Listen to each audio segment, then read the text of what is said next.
Thanks for letting us use. And He's getting Lauren, on right Beth is now. not there, but Beth, you can hear us, right? Hear you, and I can see everybody. Your iPhone's still on. There it goes. Okay. I'm trying to say, okay. So, well, Now, too. formally, good afternoon, Janine's getting everybody. on. And thanks for joining us. I know this is not a good time for all of us, but uh, this advisory meeting, we are second meeting now. We appreciate everybody's time here, and your presence and your comments as well suggestions are very valuable to us. You are like a sounding board to us. You know the committee very well. You are well entrenched in this area. You have very well, you have good connection, committee and everybody. You can also get a feeling about how we as a city and committee are doing. We've been through a difficult time, and I think that's what's going on right now. It's not going to get better for next several weeks to come. I hope that we get the vaccine. It won't be happening, and I'm going to give an update on the vaccine and therapeutics at the end of the Zoom meeting. Hi, Janine. Hi. Hi. Hi, Your Janine. your audio is not audible, so maybe just the volume. So Tiffany's not here. Just to give an idea, the virus is affecting a lot of people, and Tiffany lost her grandma to COVID-19 about 3 weeks back. As she was in a nursing home, she got it from a caregiver, the aides and the nurses who gave the infection, and she passed away. And Tiffany also herself got sick, and she was hospitalized for almost 3 days. She was really sick, like she was in ICU. But she's better now. She's home now, but she's not back to normal. So that's why she cannot join us. But she's been through a lot of bad. So I think I myself has been exposed to a patient in the hospital in Shelby. We had 3 patients last week who were diagnosed, and we have been around those patients. So a lot of people actually been exposed to patients who are COVID positive and not even know that. So unfortunately, there's no way we can keep the virus away from us, but we can protect ourselves better. And the mask, like Governor DeWine said yesterday, and social distance is the best way right now. We don't have any treatment. I'll go over a brand new approval for a medicine later on in my meeting. I'll let you know what this medicine is and what it can do to help us, especially people who get COVID-19, to treat but not to prevent. But I'll go over this with you at the end of the meeting. But I appreciate everybody who's coming and joining this afternoon. I know middle of the day, it can be very busy for many people, but I appreciate you coming together here. So just like last 3 months back when the first meeting we had, we're going to give you an update on what as a department we have done and which direction we are going, how we are facing that challenges and how we're handling those. What are the things we do which are done differently with the COVID-19? We'll give you an update on accreditation, and also we'll give you an update on how the department is doing as a whole in terms of staffing, our finances and stuff. So, we have a time of 1 hour, and just like Joe said, but we'll try to see if we can wrap up by the time. And I welcome anytime, please interrupt any of us, including me, Mayor, or Beth, or Lauren, have any questions. And you have a chat board. You can also write your comments if you want to. But your suggestions are very valuable. As advisory board, your role is very important to us. We look at you and your guidance in certain things which may not always be aware, even though our department tries to get the feedback from community members. We have very active social websites, but sometimes we don't hear what we need to hear, or we need to be told something to be done differently or better. So I think it's very important that your comments and suggestions are taken into consideration in a way that will improve our department's efficiency and help us function better as a department. I'll pass on to Mayor for just give us a general introduction of as a department, as a chair of the health board. Okay, thank you, Doc. And again, I echo the comments of Dr. Chawla. Thank you so much for jumping on board here for a little while this afternoon. The finances, I'll go in reverse order. We'll go finance first. Finances were very strong in our Shelby City Health Department.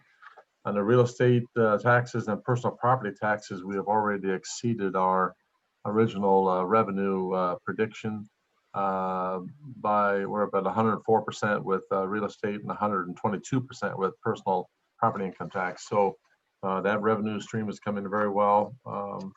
We do have another renewal coming up in November of 2021. So we're taking steps, and Dr. Leifer knows how far ahead you got to get on those, make sure things get over to the Board of Elections. So that is in process. But we have a very healthy balance, and we're in good shape there.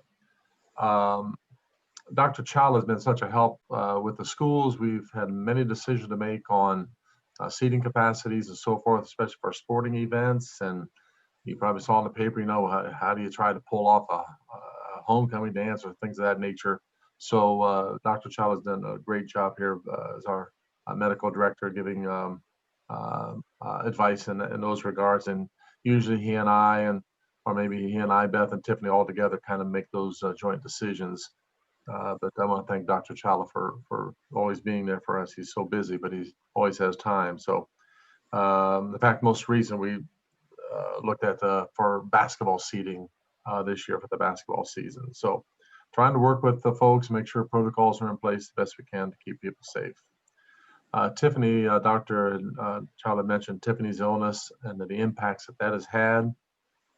We talked about at our last board meeting the necessity, brought about awareness for the necessity of a kind of a backup plan for our nursing if something would happen. Fortunately, this time I was able to call Sarah Humphrey, health commissioner over at Richland Public Health, and she put me in contact with Amy Schmidt, the nursing director there. And so currently, in Tiffany's absence, Richland Public Health is doing all of the new cases for Shelby and all the tracing for new and current cases in Tiffany's absence. Hopefully, and Beth has been helping us to handle correspondence that comes through to our health department. And if there are questions that are not in her wheelhouse, she'll relate those to Dr. Chawla. And so we're serving our people in Tiffany's absence the best we can. I think that's working. But as I said, right now, Richland Public Health is handling through their nursing department all of our cases. I did talk to Rick Evans from Richland County Emergency Management Agency, and we are planning to have some help for Tiffany when we come back to contact tracing. That load is going to be heavier. So they have trained volunteers. So it looks like we'll be engaging the services of trained volunteers to help with contact tracing in these coming weeks. Tiffany's anticipated return would be Monday, to see how that all works out. So this is kind of thankful for Richland Public Health and what they will help us do, and good to have a strong relationship with them in this time. When Tiffany is in office, she gives the updates to all of us here, Dr. Chawla, Beth, myself, our two police chiefs, police and fire chief rather, and then I'll usually put out a public statement, media release, and that's put on our website as well. Our, I should say, our health Facebook site for new cases, cumulative cases, recovered cases, hospitalizations, and we've had one death. And so we've not been able to do that because at this point, Richland Public Health is not separating out our individual cases. They're just all together at this point, all Richland County cases. So we'll hope to resume that next week. And so I think that's really a quick overview of the finance and administration, and it's been challenging, but we're making it through one step at a time. Are there any questions for me? Okay, Doc, I hand it back to you. Thank you. So it has been a difficult time for all of us. You know, we are a small department, so if Tiffany's gone, we don't have anybody to replace her as yet. But Beth has stepped up, and she's really helping us, and a lot of anxiety in the community. We have families being quarantined, and there's some kind of a, I guess, a kind of panic attack, which, how we'll be able to isolate their close contact. How close is a close contact? I got a call from a church last week. There's a lady who worked there was positive, and she works with 6 other people in the same department. So now everybody's like, who should we quarantine ourselves or not? Who should be quarantined, and how many days should be? So those are the questions which are very valid. The good thing is that nothing really happened to people who work with her. She and her husband both were in quarantine, and other people could work, and they are all some asymptomatic. So it's not going to be changing much for the next 3 to 6 months to come. I'll give you an update on the vaccine and the new therapeutics, which is coming on the stage now from the FDA. But right now, the best thing we can do right now, as our governor says, a mask on and hand wash and 6 feet away, and avoid crowding. And I know Thanksgiving incoming in, but I suggest if you can have a private Thanksgiving and not have the group of people and not visit anybody. We are red county. 56 counties in the state of Ohio are red out of 86 counties. So we have 88 counties.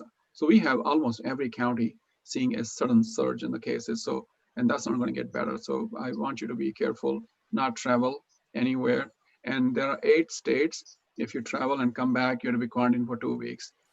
So it's very important that you should not travel to Pennsylvania for sure. Florida is not in the list. So I will move to Beth. Beth, hi, can you hear us? I can. Can you hear me? Yes, clear and loud. And Beth, thanks for helping the department, especially in the cases of COVID-19 and the family. So I'll pass on to Beth about her department and how we're doing with the Department of Environmental Sciences and Sanitation. Beth, yours. Yep. Okay. On the environmental health, all of our inspections, our food inspections, school inspections, everything's up to date. I always try to keep ahead of the game for in case we have emergencies. So, plus the nice thing about them is they're flexible. As long as I get them done within the yearly time period, I can do them 2 days back to back, and it's not a violation or anything on us. So at the last Board of Health meeting, I brought the yearly program rules and law review. And what that is and once we approve it next month, I'll send copies out to everybody. It's the rules, the Ohio Revised Code and the Ohio Administrative Code on what we have to follow for the food safety program, the manufactured housing program, the pool program, goose and complaint, animal bite, schools, sewage tattoo, our Board of Health requirements, and smoking. So those are the programs that I oversee in the Division of Environmental Health. So nuisance wise, we're in good shape. We have 2 on the books, and I signed up at the law director's office, so they will be going to court. The kind of minor ones, but they just pretty much ignored our request to clean up. So other than that, environmental health, I don't have a whole lot, just working every day. We do a lot of complaints. So any COVID complaints that come in, they usually come here if I'm here, and then, or Tiffany if she's here. And depending on what the complaint is, if it's something like at a nursing home that, Tiffany, and it would be more nursing type questions or that, then those complaints go to Tiffany.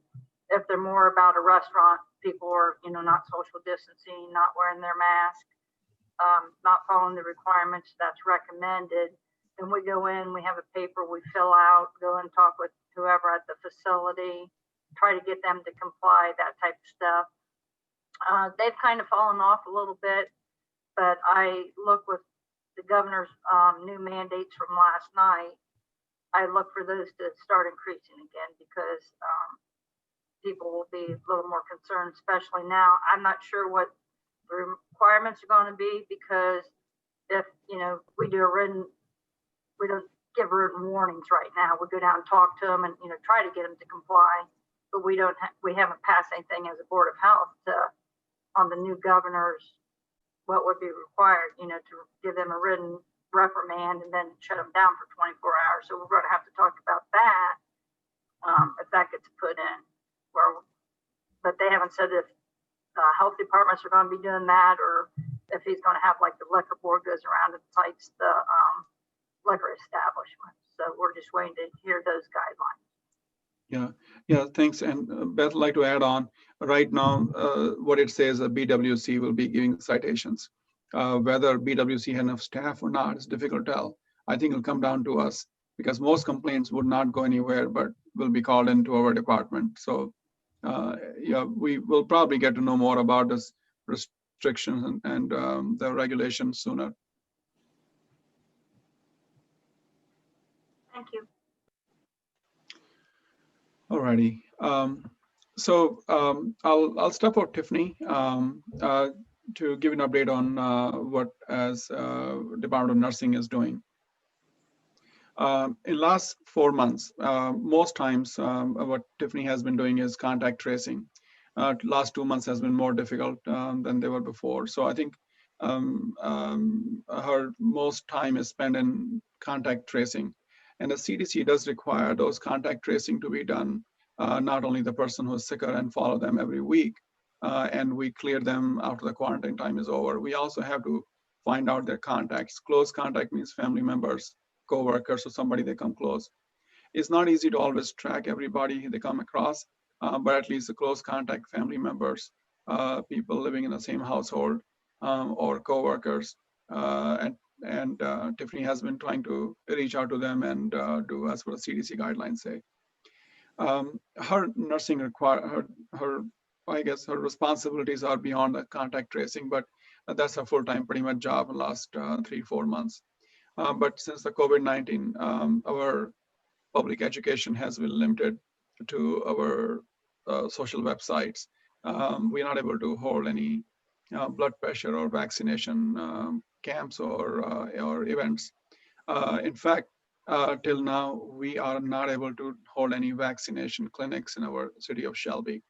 And the reason was we have a contract with Richland Health to supply the vaccination and the personnel, such as nurses and the vaccine administering personnel.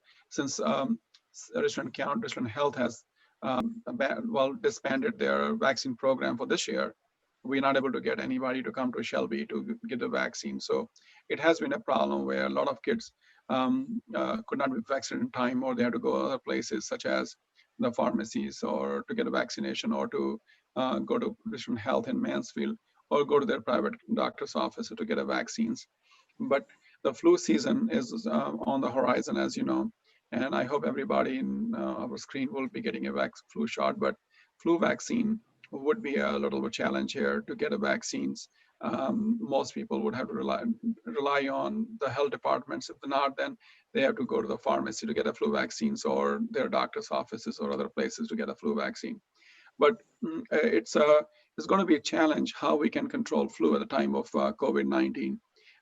We have not got any affirmation from Richland Health that there will be any clinic in this area till the end of the year. So we will imagine that nobody will be having a clinic, and not just us, but other cities as well. Richland County was helping them do the what you call vaccine clinics. So vaccination is a little bit a challenge at this time.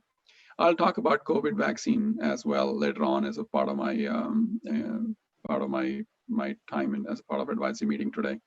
But right now, in terms of nursing, she has also been doing contact tracing or education about the sexually transmitted disease such as chlamydia, as well as hepatitis C. Well, good thing happened with social distancing. We don't have as much chlamydia cases in the last 3 months than we used to have before, but hepatitis C is still there. But we don't have as much cases of hepatitis C as we used to see before. But besides the communicable diseases and COVID-19, other nursing activities are some kind of a limbo.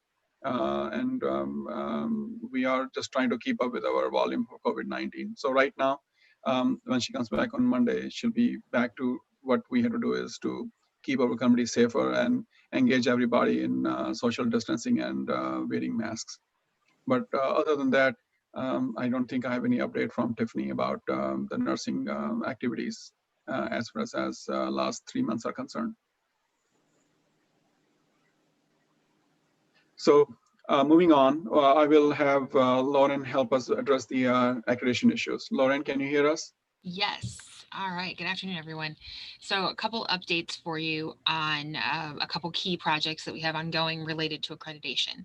The first is our community health assessment. I believe we talked about this a little bit in July. So we have since then contracted with the Hospital Council of Northwest Ohio to develop our CHA. They are working on that now. What we had two options with them, and one was an update of our 2017 CHA. And given that a lot of the demographic data is not drastically different, that was a lot more affordable of an option. We could cover the cost of that essentially with the grant we had from ODH, for which was, I believe, $15,000. So it was pretty close to that amount. If we wanted to start brand new with a new CHA, new health assessment with collect primary data, do a survey of the community, we were looking at, I think the quote was $46,000. And that seemed, given COVID and given where everybody is with things right now, it seemed like a better choice to go with the update of the plan. So that's what we're doing. They have a lot of the data updated and have, they developed the plan in 2016. So they had all the documents to work with. We are getting them a little bit of local data. They gave us the opportunity to collect local data from our partners. So we have some data from the food bank and the YMCA and the police department, fire department, that we can incorporate into that, that's Shelby specific. So I am finalizing that data this week and I'll get that to them. And I believe we'll have a draft of the CHA to look at, I think very early in December, if not before then. I think we might have it by Thanksgiving. So we'll make sure we share that with everyone when we have it. Once we finalize that, then we would then move to the community health improvement plan. And that will be a real key document, since those are really the foundation of all of our plans and all of our accreditation process. So, so we're moving forward on that. When it comes to accreditation, I have good news to share, and that is we have dates finally for a site visit. We've been waiting. We, if you remember, originally submitted our documentation in October of 2019. And we were waiting and waiting and waiting, and should have actually been at a site visit point before the pandemic started, and that put a pause on everything. So everybody was given an extension. FAB has had a really hard time conducting site visits because they use so many public health employees from across the country to do that. So they're finally, they've moved to virtual site visits, and we had to resubmit some additional documentation and some revisions to them. That was due October 12th. So we got all of that in a few weeks ago. And then just last Friday, I believe it was, we got dates for a site visit. So right now we are tentatively scheduled for January 4th, 5th, and 6th of 2021 for our site visit. That is right after the holiday. It's a Monday, Tuesday, Wednesday. So it'll give us something to be nervous about over Christmas. We don't know exactly what the schedule will be. The site visit team is working on that. Our site visitors, we have our accreditation specialist from the Health Accreditation Board. And then we have someone from, I can tell you here, Marion County, Oregon, and Naugatuck Valley, Connecticut. Those are the two public health employees from local health departments that will be on our site visit team. So the site visit might be 2 days, it might be 3. It will not be all day because they're doing them virtually. They are trying to block chunks of time. So it might be the morning of a couple of days. We're not exactly sure. As part of that site visit, we will very likely, they will want probably to talk to our partners and people that have been involved in our health department. This group wasn't formally a group until after we submitted our documentation. So we technically, the advisory board doesn't fall within the documentation period that they're assessing. But I think it would, certainly shows growth and changes in our health department and attempts to incorporate more input into what we're doing. So I think we will likely ask all of you if you would be able to participate in a virtual meeting with our team, our site visit team. And as soon as we have more information on that, we will let you know. But hopefully we're hoping to hear from Chelsea, our accreditation specialist. I think next week I might hear something from her about some details. So that's ongoing, and we are very excited to move forward. It's been a very, very long time. We've been working on accreditation officially for 4 years, I believe, between developing the plans and putting everything together, developing the documentation, and really putting everything together that they expect. It's a lot, and it's a long time coming. So we're excited to move forward. A couple other things that we're working on and will become really important in 2021, that CHA and CHIP are foundation of everything we do. Once we have those documents updated and have shared those with the community, we need to look at our strategic plan on what we want to change, what we've achieved. We've worked towards a lot of the goals we identified in the strategic plan, but we need to keep that moving forward. We also will need to look at our workforce development plan, our performance management, quality improvement. All of those plans stem from the CHIP and the CHA. So those will be on the radar. And when we created a lot of those plans through accreditation, that was our first attempt at putting those things on paper. So I think we've done a lot of good work since then, and we want to show that and keep pushing ourselves to improve and really provide excellent public health services to the city. So along with that, the last thing I'll share with you is the Healthy Shelby Coalition. This attempt at putting this together, we've talked about this a few times. The pandemic has really gotten in the way of this. It's very hard, certainly, to have meetings safely, and given where we are as a state right now with cases, it wouldn't really be responsible to try to have a lot of these meetings. So hopefully in 2021, we can put this group together. I really do think it will be the key in us really engaging with community partners as we do put the CHIP together. That kind of those two projects will dovetail, and I think we'll work together nicely, and one can flow into the next as far as engaging with partners. So we talked about it at our Board of Health meeting last week. We really need to identify the mission and the vision for this coalition so that when we're asking partners to come to the table with us, they understand why we're asking them to be there. So I think that's something that, when this group meets in early 2021, I think would be a great topic for us to work through and try to come up with, what's our vision for that organization, so that we can share that and have that settled when we start inviting partners. So that's the update I have, unless anyone has any questions. And just to add on, and sorry, Lauren, just to chip in. We also talked about in last week's meeting that we should have some kind of a network of organizations. Even talked about grocery stores in case we have emergency. Remember the emergency plan, we discussed that. You should have all the important, organizations. And one of the things I wanted to bring to advisory board is that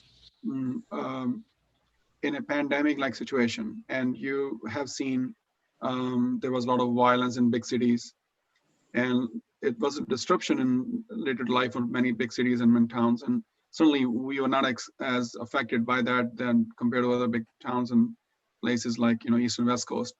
But in any pandemic, and you never know how it would be, it can affect the distribution of important supplies, even food and water. So it's very important that our coalition would have access to reaching out to public in case there's a significant change, how to reach out people who are in need, and also involve people who are not just first responder, but people who can actually reach out and help other people in need, since our health department cannot possibly be able to reach out to every single individual in the city. But we certainly can link up with churches, factories, businesses, and other organizations, even food pantry, for example, and apartment complexes, grocery stores, gas stations, where we can pass on the message, which is of public importance and their needs. And a lot of people do not see social websites. They're not Twitter. They're not on Facebook. Many times they won't even read newspapers. And how many people living at home not know how the world is outside? So for them, how to pass on our department's message, how to reach out to them, we thought that the coalition, just like we talked about, Lauren mentioned, we can expand that into some kind of a emergency plan as a part of city emergency plan. So how to reach out to most population city in some way. You heard of Amber Alert. Amber Alert is a federal program. It's a program to reach out, as you know about what Amber Alert does. But we don't have anything for public emergencies. We don't know how to get hold of every person carrying a cell phone, but we can somehow reach out. It will actually pass on the change in our health environment. If this pandemic is a problem, if it is a water shortage or a power outage, we can somehow reach out to people who are at risk for getting complications, whether it's a food or water shortage or electrical outage. So we're working on making some kind of a database where we can reach out to people who have some control over population, or they're important to us in terms of how we respond to a pandemic or an emergency situation in future.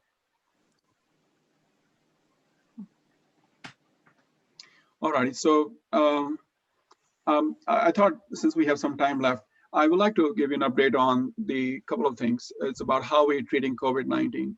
I'm not sure if everybody has a chance to listen to our governor's address yesterday, but he mentioned in that we have seen more counties being red, which means we have a very high level of activity going in the state of Ohio, much more than it was last month.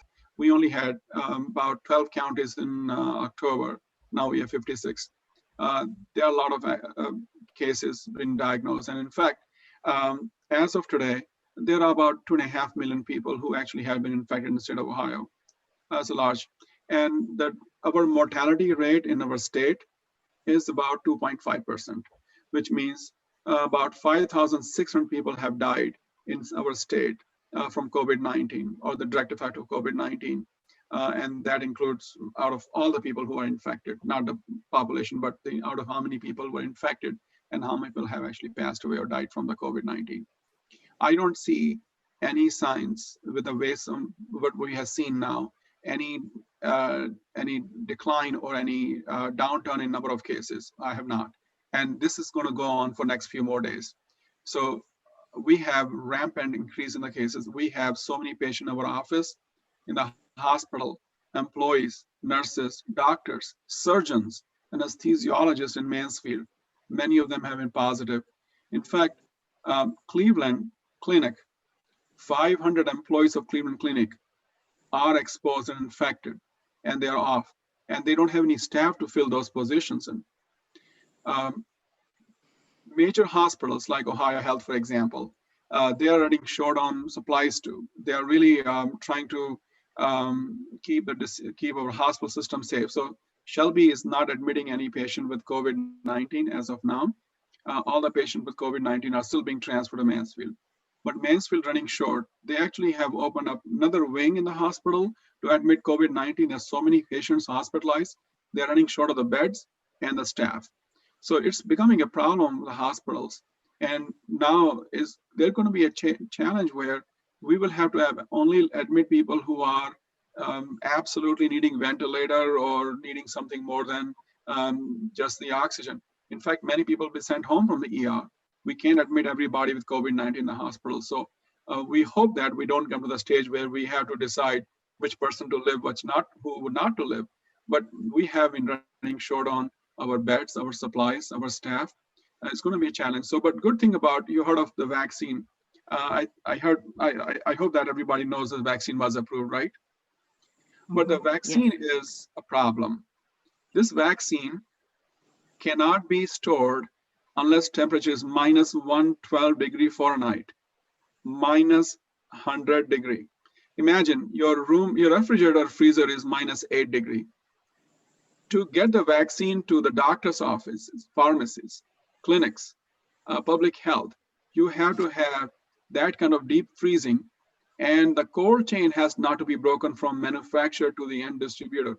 This vaccine has to be made in front of your eyes within few minutes, or the vaccine loses efficacy and potency. The problem is that we don't have a cold chain in the country. The only trucks which can carry this kind of are the meat trucks, the food suppliers trucks, but they're not meant to carry vaccines. So what National Guard is doing, they are trying to get some trailers, container trucks, which they would be having the vaccine camps where people get vaccinated by the Army or National Guards, where they can have a better control of temperature settings. We don't know how that would be, but so far the only vaccine we have is a Pfizer vaccine, and the logistics are very challenging. I do not see that vaccine being given to everybody in near future. So we had to wait for a few more months. You heard of Russian vaccine as well. The problem with Russian vaccine is that FDA will never give approval to any foreign vaccine. And the reason is simple. We don't know how they made it. We don't know what impurities they might have. They won't share the technology. They won't share how they manufactured, what basis, what what was the culture basis for that, like what organism was used to develop the vaccine.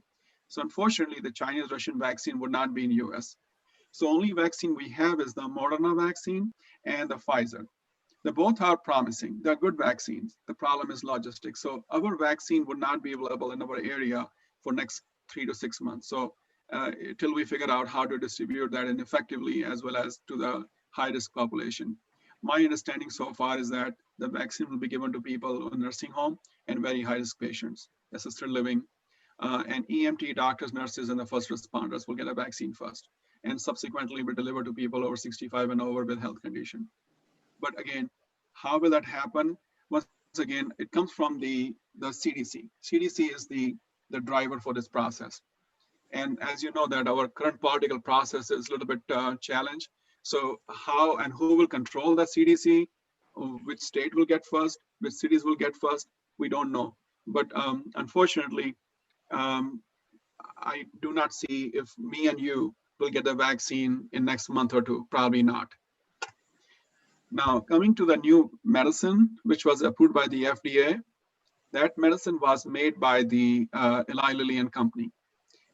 This is similar to what President Trump got when he got sicker with COVID-19. This medicine is experimental. It's so experimental, does not even have a brand name as yet. The name is bamlanivimab. It's basically is a antibody. What it does, it attacks the lining, the outside layer of the virus by attacking the pores. Pores means the holes of the membrane. It destroys those pores and the cell dies or the virus dies. This is actually a good medicine and the data is very promising. However, this medicine can be given only IV. It's a 1 hour infusion. It means has to be IV in a doctor's office. It's a safe drug, you can use anywhere, but has to be given within 24 hours at up to most 10 days. So somebody who's positive for COVID, but those patients who are positive for COVID have to be over 65 or people 55 and over with chronic health condition like COPD, kidney failure, dialysis, liver failure, COPD, congestive heart failure. So it's not for everybody. So if somebody is younger and healthy, they won't be able to get this medicine. The amount of medicine they are making right now is close to about 1 million dosages a month, 1 million. We think as of now that we probably would need 3 to 4 million dosages a month.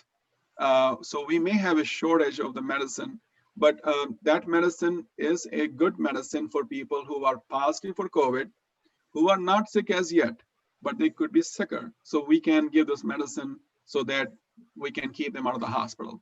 So there will be another medicine you heard of, Regeneron. Once again, experimental, they're not widely distributed, but we'll get to know more about them. But right now, there's nothing else.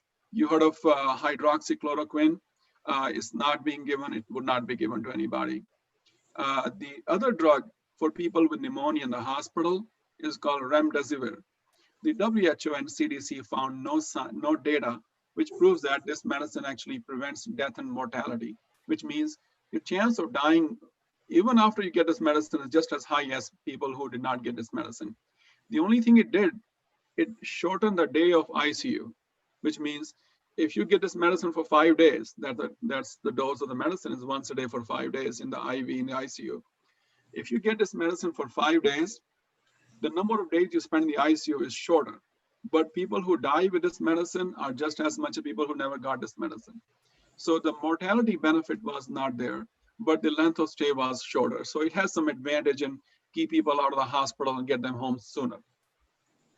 But we are giving steroids and antibiotics to many patients who have COVID-19. And there's some data about steroids and they're still being used. But for most of us right now, for next 3 to 6 months to come, I would say by summer of 2021, the only thing we have is a face mask, hand wash, and social distancing. And that means how we will celebrate our, our holidays and vacations and festivals. It will be difficult to know, but as a physician, I would suggest please do not invite people to your home as much as possible and don't go anywhere either. And I can tell you my personal experience. I'm not having my daughter come to my home this Thanksgiving, even though that's the one thing we look for to meet our kids. So please keep our family safe and not try to go to public places which are crowded, and not go to a place where you could be less than 6 feet away and not wearing a mask. Okay, so once again, I sound like I'm very pessimistic and I'm giving you a bad news, but this virus is very, very potent virus. It's lethal, it's killer, and it affects population. You can see average age in Ohio is 41 for people who got COVID-19. So it's not necessarily that people have to be over age of 80 to get this virus. Most people getting COVID-19 are younger people too. So it does not really spare younger people or older. It doesn't mean that if you are a school child or a young, healthy adult, you will not get this infection. You can. They won't be as sick as other people would be, but you will be as easy to get this infection than anybody else would be. But, just like I said, it has changed our world in the last 9 months. And I do think that is not going to change much. So we had to be more careful next 3 months to come till we make this number go down again, and hopefully soon. And I do feel that, I do not have any political affiliation, but I do think our governor is a very wise man. I feel that he's doing what's right. So even though it's not, not very popular theme right now, but he is taking decisions which are good decisions for us. I also want to bring to your attention how we are as a community handling this virus. We have a lot of organizations in our city schools, as well as public organizations who would want to have parades or proms or get-togethers. But unfortunately, with the current environment, City of Shelby Health Department is not in favor of having a public gathering. We had a meeting with the school about the prom. That was before we were turned into red county. And after we were declared that we are under the red category, we had to inform the school to cancel their school prom this season, even though it was not very good decision based on what the parents' suggestion was. We also worked with City of Shelby Health School District, as well as Pioneer, and worked with them to have them open their schools safely. And we were in close contact with the athletics board, by the Pioneer school superintendent and the City of Shelby School District, trying to educate, make a plan which was based on the CDC guideline and could help people, students and teachers and the staff to be safe. As far as I know, there are students in City of Shelby and Pioneer who have been infected and positive for COVID-19. But overall, I've not seen a significant spread in the school so far. Most of the cases we have seen are people who actually are working people like us, go to the job or go in places where they got infected and got, like, from prison, Home Depot, grocery stores here in town, hospitals, other places. So most cases we see are people who are exposed to at work or other place of employment. School was not the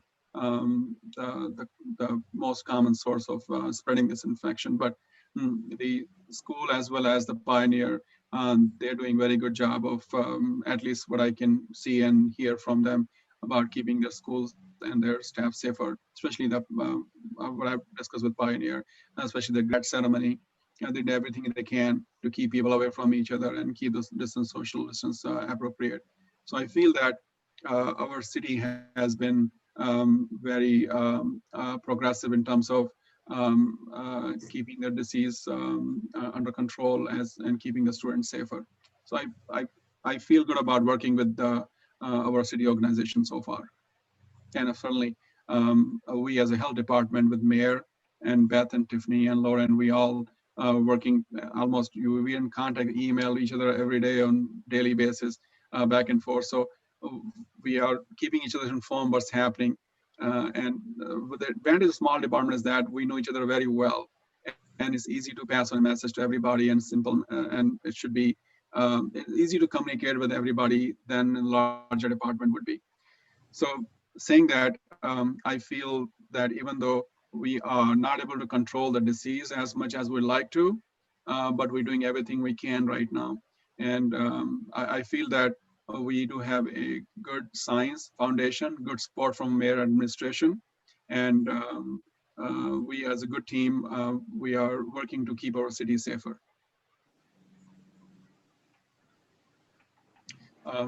Any questions, Mr. Leifer, Monica, and Janine? Thanks for the update. Answered a lot of questions that I had. So I know, Monica, so you may have to have a private Thanksgiving this year. Yep. Yep. Is my Fine. audio on? Dr. Chawla, my office has been overly busy with people with their fears of the pandemic. So mental health wise, we can't keep up with our clientele. And I've heard other agencies are just as booked. I mean, I'm working 45, 50 hours a week just to see clients because of their anxiety. You're right. I want to tell you though, there are several I have seen with my professional organization with other agencies, death certificates where it says the cause of death is not COVID-19, failure to thrive due to depression. So people have died because of COVID-19 related depression and their, I guess, how it's affected their personality. You're right. Mental health has been a challenge this season. In the last 9 months, elderly has been affected disproportionately. So what you're seeing here is actually going on in the nursing homes too, in elder people who are living at home, who cannot see their family, can't go out anywhere. It really has been becoming a problem. Now the virus has been so many days, so many months gone by, and yet we don't see end in the sight. It is becoming a more mental health problem, just like any chronic illness would be. So yes, you're right about it. We're seeing an influx of teenagers and Really? even older elementary, that are so stressed out because of what they're hearing and because of the socialization, the isolation. You know, even if they're online at school, they don't get the social academic. interaction. Yeah, it's definitely difficult. Janine, till we get the vaccine, it will be not till third quarter of next year for everybody. Third quarter, 9 more months, or maybe almost a year, you would not be able to get this virus under control. Unfortunately not. It is sad. It has changed our world in many ways. So Janine, I thank you for helping our city as well, our community. I know that a lot of people depend on you, and there's no pill for everybody. They need sometimes a different way to handle their stress and anxiety. Mhm. And I think your role is, especially our mental health providers are so limited. You know that mental health has been a challenging field. We do not have enough staff. And all this violence you see, you heard of, cases where there was somebody, you heard of case in Philadelphia where this guy was very angry, upset, and family called the cops and he was killed. Many cases like this could be handled not by cops, but by trained mental health providers, somebody who can know how to handle a crisis. Unfortunately, all over the country, we are so short on trained providers, crisis managers, counselors, and therapists that a lot of things are coming to take pills for everything, or people are turning to alcohol or drugs to control the symptom, which is equally bad. And how the children will grow up without having a social interaction with other kids is going to be a challenge. As they grow up, they will be different individuals. We need social interaction as we grow up as a part of our growing our personality development. And if we don't have that, these kids would not be good adults if they don't have the kind of development which they're missing out right now.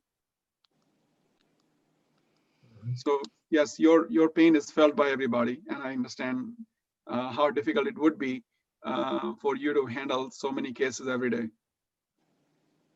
And once again, thank you for your help. It's just very sad when they come in and you don't have any answers for them. But I have hope. I know, but I really have hope that we will get the treatment and the cure for this condition. Cure, not treatment, cure. This is what we're looking for. But one more thing about a vaccine is this vaccine is not one-shot vaccine. This vaccine is 2 shots, 1 month apart, and then this vaccine would not last more than a year. So everybody would need a booster rest of the life once a year.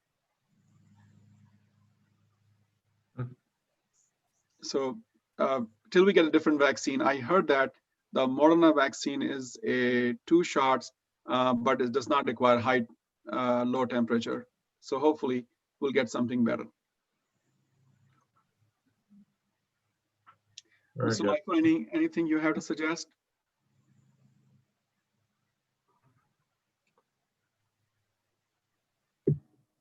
Very good. Well, thanks, Doc, again, for all your perspectives too. That's something we don't get to read or hear about every day. So we appreciate shedding light on the subject. All righty. Well, I guess we better start checking off here. We got another meeting starting at 2:30. So And just to also give an update, we had a disease outbreak in Crestwood Care Center too. That's a nursing home in the city of Shelby, as you know. We have 5 cases of COVID-19 in Crestwood in last 1 month. All of them recovered and they were treated in the facility. I did see them every week as I went there to check on them. I'm the medical director as well, so I had a chance to treat them. And all of them recovered. Nobody was hospitalized and they improved, and 3 of them are off isolation. 2 of them are still needing isolation, quarantine. Out of the staff, there are 7 staff members currently infected. And they're all doing well. Nobody's hospitalized in the staff members. But Crestwood is doing the testing twice a week on all the employees and all the residents, twice a week, Tuesdays and Fridays. So they can pick up cases early on and quarantine them much before they spread the disease. Okay, I just want to give you an update on the testing as well. I would expect testing to be better and improved with new kits being developed, like pregnancy test. Like you do a testing and see the line and you can diagnose and easily. That testing kit will be soon be available to everybody. It's going to be $5 kit. It's very cheap. In fact, they're trying to sell it on the Walgreens and CVS, where you can just go to a store and buy the kit and test yourself. So you don't have to go to doctor's office, urgent care, emergency room. So the problem we face is that we don't know who is infected. And by the time they get infected, you already spread the disease. But if you can diagnose yourself early on, you at least can quarantine and keep everybody safe. So testing is important. The only state in the US which has sent an Amber Alert to everybody is California. They have sent every cell phone holder in the state of California a message, please get tested, and you click on the link, it will take you where the closest testing facility would be based on your cell phone antenna or tower is. So hopefully, and California has hit very hard, as you know that. So they are trying to ramp up the testing at their level, but the company called Abbott, they're going to send actually they have a kit.